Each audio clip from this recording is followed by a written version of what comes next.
Salam, mən bu videoda sizlərə 2023 biologiya model testlərdən 6-cı məsələnin izahını verəcəm. Eyni növdən olan 5 başlanğıc bakteriyanın N0 bərabərdir 5.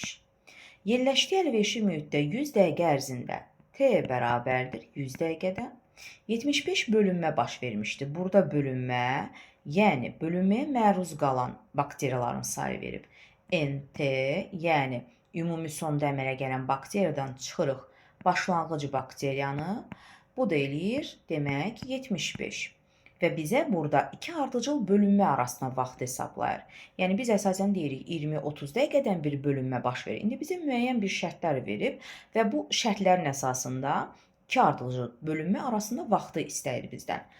İndi burada bizə NT-ni tapmaq üçün N0-ımız verib və bölünmə sayını da verib 75'dir. NT bərabərdir 75'in üzərinə gələcək N0, yəni 5'i ümumi eləyəcək 80 bakteriya.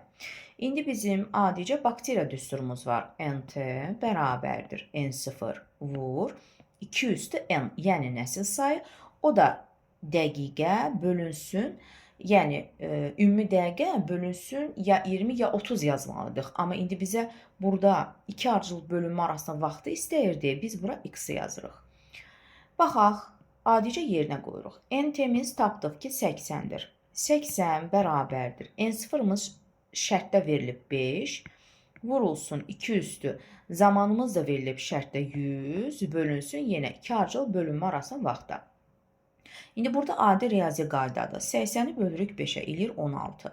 Bərabərdir 2 üstü 100 bölünsün x-a. 16'nı 2 üstü 4 kimi yaza bilərik. Və biz bilirik ki, əsaslar bərabərdirsə, bu zaman qüvvətlər də bərabərdir.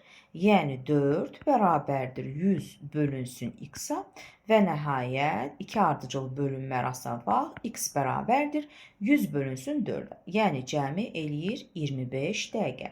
Düzgün cavab C bəndi.